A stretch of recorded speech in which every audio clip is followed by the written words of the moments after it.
પાછો ઘેરે આવીને કે દૂધ ક્યાંય નથી, તો કે લે ગધેડીનું દૂધે ન જડ્યું નહીં તો ચા પાટ. મહેમાને પાટું મારી લીધું કે હવે ગધેડી ના તું પીજે.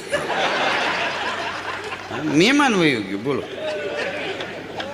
દરવાજો બંધ, એવું આખું કમળ બંધ કરેલું, બાર હક લઈને બે જણા આયલા જતા ધોમ તડકામાં, તાળું મારેલું. કોઈએ કીધું કે આ ક્યાં લઈ જાવ છો? તો કે ચાવી ખોવાઈ ગઈ છે ને તે ખોલાવા જાય છે.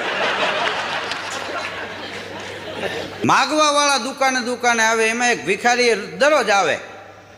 એમાં એક શેઠની દુકાને જાય અને એટલો બધો દાંત કાઢે.